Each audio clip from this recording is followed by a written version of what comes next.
प्राचीन समय की बात है। एक गांव में एक बूढ़ी काकी रहती थी। कहते हैं बुढ़ापा बचपन का पुनरागमन होता है। बूढ़ी काकी में जीभ के स्वाद के सिवा ना कोई उम्मीद बाकी थी और ना ही अपने दुखों की ओर आकर्षित करने के लिए रोने के अतिरिक्त कोई दूसरा सहारा। समस्त इंद्रियां और हाथ पैर जवाब दे चुके थे। जमीन पर पड़ी रहती और घर वाले उनकी बात सुनते नहीं थे। भोजन का समय टल जाता या उसकी मात्रा कम होती अथवा बाजार से कोई वस्तु आती और उन्हें ना मिलती तो वे रोने लगती थी। उनका रोना सिसकना साधारण रोना नहीं था, वे गला फाड़ फाड़ कर रोती थी। उनके पति को गुजरे बहुत वक्त हो चुका था। बेटा तरुण भी चल बसे थे। अब एक भतीजे के सिवाय उनका कोई नहीं था। उसी भतीजे के नाम उन्होंने अपनी सारी संपत्ति लिख दी।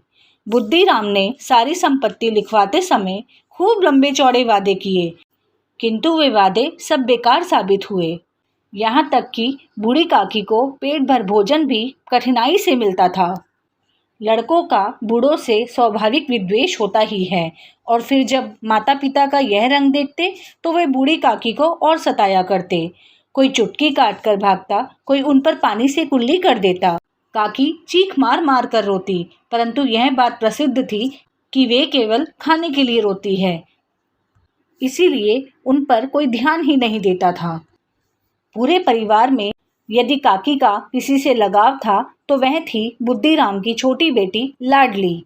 लाडली अपने दोनों भाइयों के डर से अपने हिस्से की मिठाई या चबैना बूढ़ी काकी के पास बैठकर खाया करती थी। एक दिन रात का समय था। बुद्धिराम के द्वार पर शहनाई बज रही थी और गांव के बच्चों का झुंड विस्मयपूर्ण नेत्रों से गाने का रसास्वाद कर रहा था। आज बुद्धिराम के बड़े लड़के सुखराम का तिलक आया है। यह उसी का उत्सव है। घर में सभी स्त्रियां गा रही थी और रूपा मेहमानों के लिए भोजन के प्रबंध में व्यस्त थी। भट्टियों पे कड़ाहे चढ़े हुए थे। एक में पूड़ियाँ कचौड़ियाँ निकल रही थी। एक बड़े पतीले में मसालेदार सब्जी पक रही थी। घी और मसालों की सुगंध चारों ओर फैली हुई थी।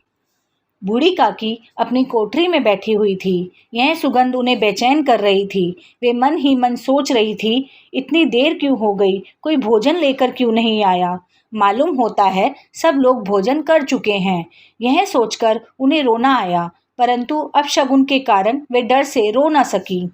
बूढ़ी काकी की कल्पना में पूड़ियों की तस्वीर नाचने लगी। खूब लाल लाल, फूली फूली, नरम नरम होंगी। कचौड़ियों में अजवाइन और इलायची की महक आ रही होगी।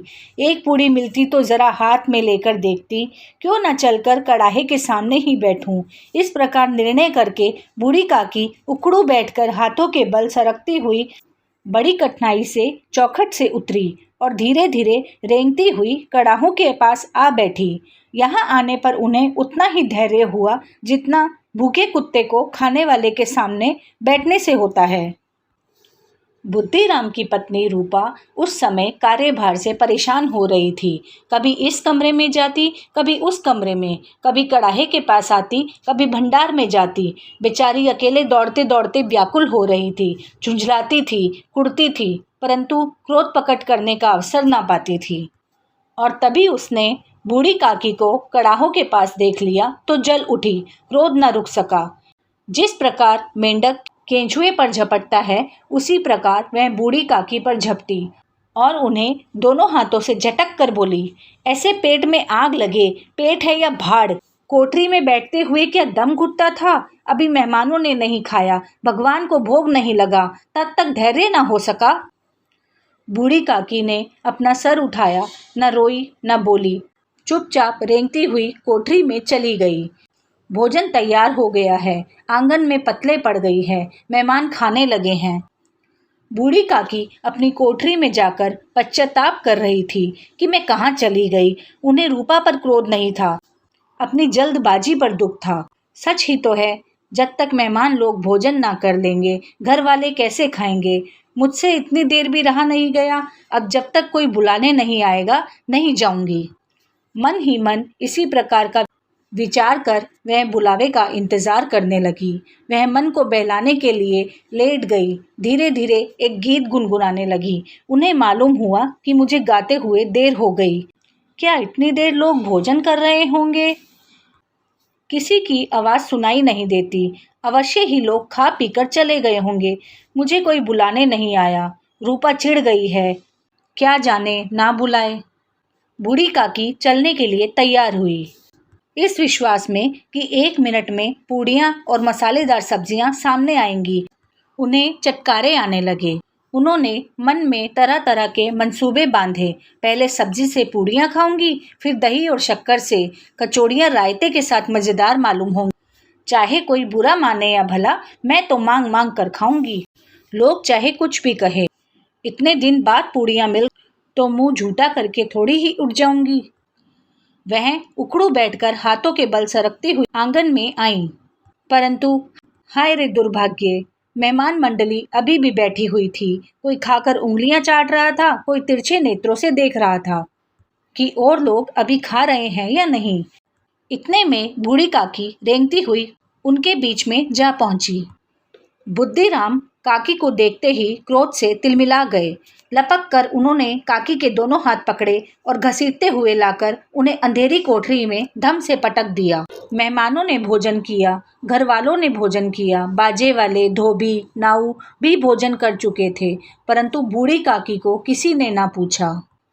बुद्धिराम और रूपा दोनों ही बूढ़ी काकी को उनकी निर्लज्जता के लिए दंड देने का निश्चय कर चुके थे। उनके बुढ़ापे पर, दीनता पर किसी को करुणा न आई। अकेली लाडली उनके लिए परेशान हो रही थी। लाडली को काकी से अत्यंत प्रेम था। वह झुंझला रही थी कि वे लोग काकी को बहुत सी पूड़ियाँ क्यों नहीं दे देते। क्या मेहमान सबकी सब खा जाएंगे? और यदि काकी ने मेहमानों से पहले खा लिया तो क्या बिगड़ जाएगा? वह काकी के पास जाकर उन्हें धैर्य देना चाहती थी, परंतु माँ के डर से ना जाती थी। उसने अपने हिस्से की पूड़ियाँ बिल्कुल ना खाई थी।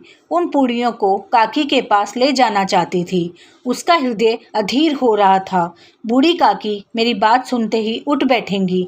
पूड़ियाँ देखकर कैसे प्रसन्न होगी, मुझे खूब प्यार करेंगी। रात के 11 बज गए थे। रूपा आंगन में पड़ी सो रही थी। लाडली की आंखों में नींद नहीं थी। काकी को पूड़ियाँ खिलाने की खुशी उसे सोने नहीं दे रही थी। जब विश्वास हो गया कि अम्मा सो रही है तो वह चुपके से उठी और बूढ़ी काकी की कोठरी की ओर चली और वो बेहोश हो गई। बूढ़ी काकी को केवल इतना याद था कि किसी ने मेरे हाथ पकड़कर घसीटे और फिर वो बेहोश हो गई। जब उन्हें होश आया तो किसी की भी आवाज़ नहीं हो रही थी। उन्होंने समझा कि सब लोग खा पीकर सो गए। यह सोचकर काकी चुपचाप लेट गईं। उनका गला भर आता था, परंतु मेहमानों की वजह से न रो पाती। अचानक उनके कानों में आवाज़ आई, काकी उठो, मैं पूड़ियाँ लाई हूँ। काकी ने लाडली की बोली पहचानी। झटपट से उठी, दोनों हाथ से लाडली को टटोला और उसे गोद में बिठा लिया। लाडली ने पूड़ियाँ निकाल कर दी। काकी ने पूछा, क्या तुम्हारी अम्मा ने दी है? लाडली ने कहा, नहीं, यह मेरे हिस्से की है। काकी पूड़ियों पर टूट पड़ी। 5 मिनट में ही पिटारी खाली हो गई। लाडली ने पूछा, काकी पेट भर गया ना? काकी बोली, नहीं बेटी, जाकर अम्मा से और मांग लाओ। लाडली ने कहा, अम्मा सो गई है, जाऊंगी तो मारेगी। काकी ने पिटारी को फिर से टटोला। उसमें कुछ खुरचन गिरे थे। उन्हें निकालकर वे खा गई। बार बार होठ से चाटती, चटकारे भरती थी और ये सोचती और पूड़ियाँ कैसे मंगाऊं। काकी का अधीर मन इच्छा के प्रबल प्रवाह में बह गया। उचित और अनुचित का विचार जाता रहा। वे कुछ देर तक उस इच्छा को रोकती रही। फिर अचानक लाडली से बोली, मेरा हाथ पकड़कर वहाँ ले चलो जहाँ मेहमानों ने खाना खाया। लाडली उनका अभिप्राय समझ न सकी। उसने काकी का हाथ पकड़ा और ले जाकर झूठे पतलों के पास बिठा दिया। काकी पतलों से पूड़ियों के टुकड़े चुन चुन कर खाने लगी। ओहो, दही कितना स्वादिष्ट था, कचौड़ियाँ कितनी खस्ता, कितनी सुकोमल। काकी बुद्धिहीन होते हुए भी इतना जानती थी कि मैं वह काम कर रही हूँ जो मुझे कदापि नहीं करना चाहिए। मैं दूसरों की झूठी पत्तल चाट रही हूँ। परंतु बुढ़ापा तृष्णा रोग का अंतिम समय है। जब संपूर्ण इच्छाएं एक ही केंद्र पर आ लगती है। बूढ़ी काकी में यह केंद्र उनकी स्वादेंद्रियां थी। ठीक उसी समय रूपा की आंखें खुली। उसे मालूम हुआ कि लाडली मेरे पास नहीं है। चौकी चारपाई के इधर उधर देखने लगी, कहीं नीचे तो नहीं गिर पड़ी। उसे वहां ना पाकर वह उठी तो क्या देखती है कि लाडली झूठे पतलों के पास चुपचाप खड़ी है और बूढ़ी काकी पतलों पर से पूड़ियों के टुकड़े उठा उठा कर खा रही है। रूपा का हृदय सन्न हो गया। यह वह दृश्य था जिसे देखकर देखने वालों के हृदय कांप उठते। ऐसा प्रतीत होता मानो जमीन रुक गई, आसमान चक्कर खा रहा है, संसार पर कोई विपत्ति आने वाली है। रूपा को क्रोध ना आया। शोक के सम्मुख क्रोध कहाँ, करुणा और भय से उसकी आंखें भर आई। इस अधर्म के पाप का भागी कौन है? उसने सच्चे हृदय से गगन मंडल की ओर हाथ उठाकर कहा, परमात्मा, मेरे बच्चों पर दया करो। इस अधर्म का दंड मुझे मत दो, नहीं तो मेरा सत्यानाश हो जाएगा। रूपा सोचने लगी, हाय, इतनी निर्दय हूँ मैं। जिसकी संपत्ति से मुझे 200 रुपया वार्षिक आय हो रही है, उसकी यह दुर्गति और मेरे कारण। हे दयामय भगवान, मुझसे बड़ी भारी गलती हुई है, मुझे क्षमा करो। रूपा ने दिया जलाया, अपने भंडार का द्वार खोला और एक थाली में सारा भोजन सजाकर बूढ़ी काकी की ओर चली। उसने रोते हुए स्वर में कहा, उठो काकी, भोजन कर लो। मुझसे आज बड़ी भूल हुई, उसका बुरा न मानना। परमात्मा से प्रार्थना कर दो कि वे मेरा सारा अपराध क्षमा कर दे। भोले भाले बच्चों की भांति जो मिठाइयाँ पाकर मार और तिरस्कार सब भूल जाता है, बूढ़ी काकी सब भूल कर बैठ गई और खाना खाने लगी और रूपा उन्हें देखकर खुश हो रही थी।